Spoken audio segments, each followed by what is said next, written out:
Chief സെക്രട്ടറിക്ക് അടക്കമുള്ളവർക്കെതിരെ വക്കീൽ നോട്ടീസുമായി N Prashanth. Notice Sharada Muraleedharan, A Jayathilak, K Gopalakrishnan എന്നിവർക്കെതിരെയാണ് ചീഫ് സെക്രട്ടറി പരസ്യമായി മാപ്പ് പറയണമെന്നാണ് വക്കീൽ നോട്ടീസിൽ പ്രശാന്തിന്റെ ആവശ്യം. പരാതിയിൽ നടപടിയെടുക്കാത്തതാണ് ചീഫ് സെക്രട്ടറിക്ക് എൻ പ്രശാന്ത് വക്കീൽ നോട്ടീസ് അയച്ചു എന്നാണ് മനസ്സിലാക്കാൻ സാധിക്കുന്നത്. വിനീഷ് ഉണ്ട്. വിനീഷ്, എന്ത് പരാതിയിൽ നടപടിയെടുത്തില്ല? എന്താണ് ഈ വക്കീൽ നോട്ടീസിന്റെ പിന്നിലെ ഒരു പശ്ചാത്തലം? വിനീഷ്.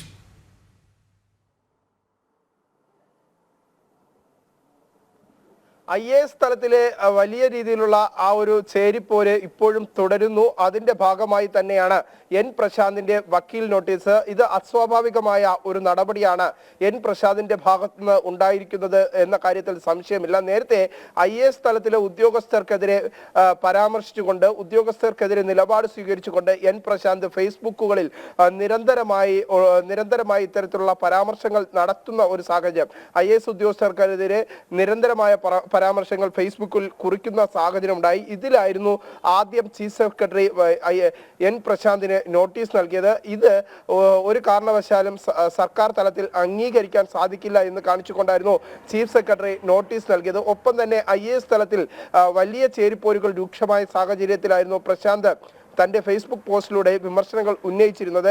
ഇതിന് നിയന്ത്രണം വേണമെന്ന ഒരു കാര്യങ്ങൾ ചൂണ്ടിക്കാണിച്ച് വകുപ്പ് തല നടപടിയിലേക്ക് തന്നെയാണ് ചീഫ് സെക്രട്ടറി നീങ്ങിയത്. ഈ ചീഫ് സെക്രട്ടറി നീങ്ങിയതിന്റെ അടിസ്ഥാനത്തിലാണ് ഒരു മറു ഒളിയമ്പ് എന്ന തരത്തിൽ ഇപ്പോൾ ചീഫ് സെക്രട്ടറിക്കെതിരെ ഒരു അസ്വാഭാവിക നടപടി എന്ന തരത്തിൽ ചീഫ് സെക്രട്ടറിക്കെതിരെ വക്കീൽ നോട്ടീസ് അയക്കാൻ ഇപ്പോൾ വക്കീൽ നോട്ടീസ് എൻ പ്രശാന്ത് അയച്ചിരിക്കുന്നത്. പക്ഷേ ചീഫ് സെക്രട്ടറി ശാരദാ മുരളീധരൻ വ്യക്തമാക്കുന്നത് ഇത്തരത്തിലാണ്. തനിക്ക് ഇതുവരെയും വക്കീൽ നോട്ടീസ് ലഭിച്ചിട്ടില്ല എന്ന നിലപാടാണ് ചീഫ് സെക്രട്ടറി പറയുന്നത്.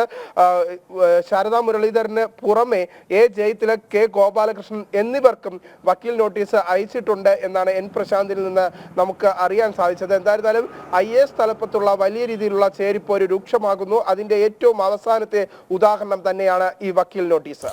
ഒറ്റ കാര്യം കൂടി, എന്തൊക്കെ കാര്യത്തിലാണ് പരസ്യമായി മാപ്പ് പറയണമെന്ന് വക്കീൽ നോട്ടീസിൽ എൻ പ്രശാന്ത് ആവശ്യപ്പെട്ടിരിക്കുന്നത്?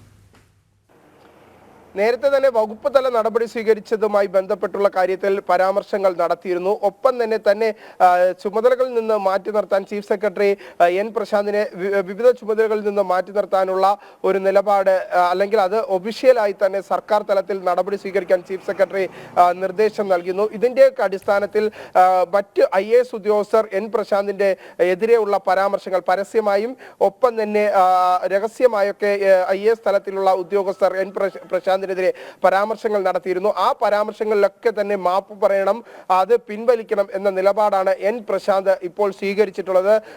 എ ജയതിലക് ഒപ്പമുള്ള മറ്റ് കെ ഗോപാലകൃഷ്ണൻ അടക്കമുള്ള IAS ഉദ്യോഗസ്ഥർക്കെതിരെയാണ് പരാമർശം. ആ പരാമർശങ്ങൾ IAS ഉദ്യോഗസ്ഥർ എൻ പ്രശാന്തിനെതിരെ പരാമർശം നടത്തിയിരുന്നു. ആ പരാമർശങ്ങൾ പിൻവലിക്കണമെന്ന നിർദ്ദേശമാണ്, അല്ലെങ്കിൽ അത്തരത്തിലുള്ള നിർദ്ദേശം ആവശ്യപ്പെട്ടുകൊണ്ടാണ് ഇപ്പോൾ വക്കീൽ നോട്ടീസ് നൽകിയിരിക്കുന്നത്. നേരത്തെ ഞാൻ സൂചിപ്പിച്ചതിന് സമാനമായ രീതിയിൽ എടുത്തു പറയേണ്ട ഒരു കാര്യം, ചീഫ് സെക്രട്ടറിക്ക് ഒരു IAS ഉദ്യോഗസ്ഥൻ വക്കീൽ നോട്ടീസ് അയക്കുന്നത് അതൊരു അസ്വാഭാവിക നടപടിയാണ്. ആ നടപടിയിലേക്ക് എൻ പ്രശാന്ത് നീങ്ങിയിരിക്കുന്നു. ചേരിപ്പോര് IAS തലപ്പത്തിലെ ചേരിപ്പോര് രൂക്ഷമായി നിലനിൽക്കുന്നതിന്റെ ഘട്ടത്തിലാണ് ഇത്തരത്തിൽ ഒരു വക്കീൽ നോട്ടീസ് ചീഫ് സെക്രട്ടറിക്ക് തന്നെ നൽകാനുള്ള ഒരു സാഹചര്യത്തിലേക്ക് കാര്യങ്ങൾ എത്തിയിരിക്കുന്നത് എന്ന കാര്യത്തിൽ സംശയമില്ല. ഉമേഷ്.